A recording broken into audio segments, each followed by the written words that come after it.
I'm going to show you how to go from this to this. I'm going to take you through this process step by step with what items to buy, how to arrange them and present them on your board so that when you make your charcuterie board for Easter, everyone in your family is going to be amazed. Let's go. All right, so the main characters of our board are the cheeses and the meats. We're gonna do some mini brie that I think are adorable. We're gonna put together a cheese bunny. It's gonna be so cute. And then you want some kind of a hard cheese. I happen to love this one, but we can talk more about that in a minute. And then we're gonna do 3 meats. We're gonna do some regular salami, some prosciutto, and we're mixing it up. We're gonna keep it a little light with our flavor, so we're gonna use some turkey this time. For the Easter theme, we're adding deviled eggs, some veggies cut to look very springtime, and some Easter candy. Now that we know exactly what is going to go on the board, I'm going to give myself a rough estimate of where everything is going to go. I like to use my bowls and my jars that don't change their shape so I can kind of get a play. And then the Easter bunny is the centerpiece, so we're going to start that in the middle and I can play around with all of the ingredients from here. To make the cheese bunny, I'm going to combine 5 ounces of an herb cheese, I love Boursin, and then we're going to do 5 ounces of regular cream cheese.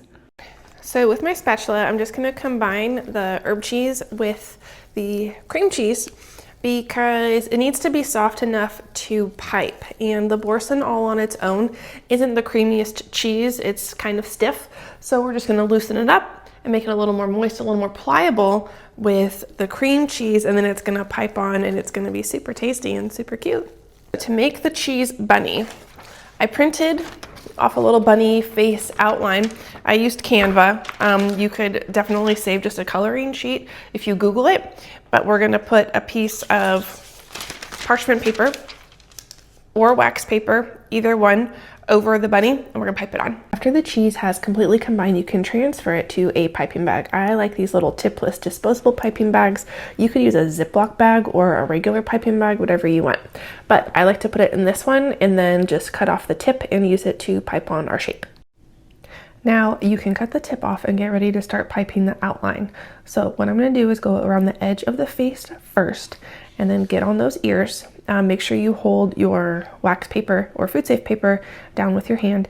And then we're just gonna keep building this up layer by layer.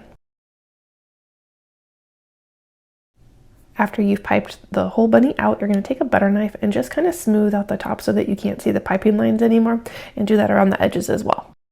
The cool thing about this, once you're finished, is that you can pick your bunny up and move it around. You can move it around on your board. You can pop it in the refrigerator while you finish. I put the bunny in the refrigerator so that it can kind of firm up and just hang out there while I get the rest of my ingredients ready. But I want to show you the other cheeses that I picked out. So these are little individual bries.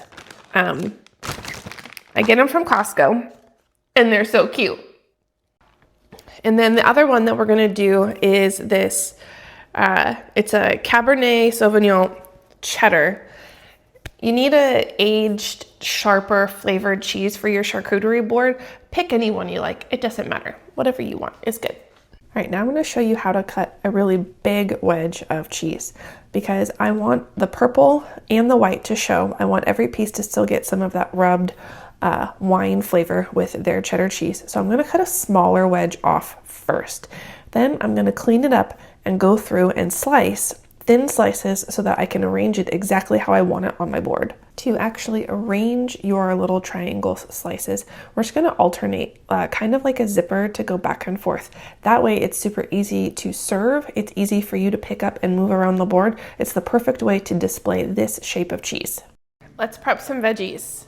How cute are these? If carrots could be cute, I think these are cute. They're kind of thin, so we're gonna clean them up. We're gonna leave part of the top on and do some bell peppers. After you wash your carrots, you're gonna cut the stem down to about 2.5 to 3 inches at the most. After that, you're gonna wash them really, really well and get those tops super clean, and then peel them so that they're perfectly ready to pick up and eat. Kind of like you'll do with the carrots, we're gonna prep the bell pepper in the same way. We're gonna leave the top on so that little green bit is showing, and then you're just gonna clean out the seeds and the ribs so that they're ready to pick up and dip. While we're at it, let's slice up a pear. I really don't feel like you need a whole lot of explanation for this one, just slice a pear. For me, it would not be Easter without these little Cadbury chocolate eggs. They are my absolute favorite, but you have to pick whichever Easter candy means the most to you and get it on your board. Jelly beans are obviously very popular. Jordan almonds bring a really great pastel color as well. Robin's eggs with the malt inside that are so good. Even if you like those nasty little marshmallow bird things, go ahead, put those on too. But pick something sweet, pick something festive. Chocolate bunnies. I also like these chocolate eggs because they're wrapped, and so they can go anywhere on the board. You don't have to worry about them touching any other items because they're protected, and I love chocolate. Up next, we are going to fold our salami. So if you're still here, thank you for sticking it through this far. We are going to make some little salami triangles. So you're just going to fold them in half and fold them in half again, basically folding them into quarters. And then we're going to stack them up in alternating ways. Now, if we're not 100% sure exactly how they're going to lay out on the board, at least we know the shape and they're going to be super easy to serve. For the turkey, all you're going to do is roll individual slices, and then once we get them on the board, we're just going to kind of stack them on top of each other. Super easy to eat, easy to serve. Last but certainly not least, we're going to prep the prosciutto. So I think that prosciutto can be a little bit tough to serve and eat an entire slice, so we're just going to cut it in half with some kitchen shears. Then I'm going to peel each sheet off and just kind of twist it back and forth into a little bit of a ribbon pile. So it's not going to stay flat on the board, but it is going to be easy to pick up and serve. I do have more videos just on folding meat, so check those out too. Next up, I'm going to add these marinated olives. I like the smaller container because they can be so expensive. If you don't like olives, you can also do pickles or some kind of other pickled vegetable. All right, nothing says Easter like deviled eggs, so we're going to make a few of these and get those on the board as well. Look at this beautiful food. If you have gotten this far, I promise you are going to have a great looking Easter board. To put together the Easter board, we're going to start with our cheese bunny. That's going to go in the center.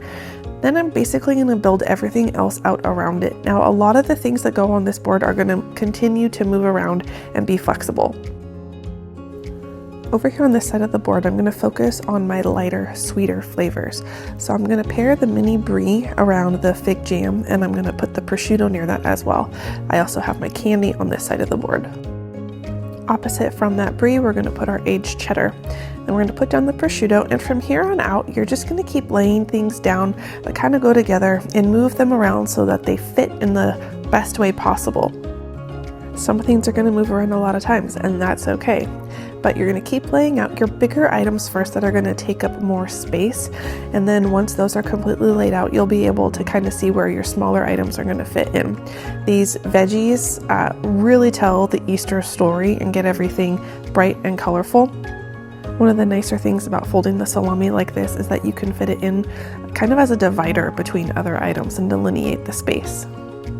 Over on this sweet side, I'm going to add my pear and then my grapes and some berries. One of the best things I ever learned was to lay individual berries with their bright color on top of that green backdrop from the grapes because the color really pops.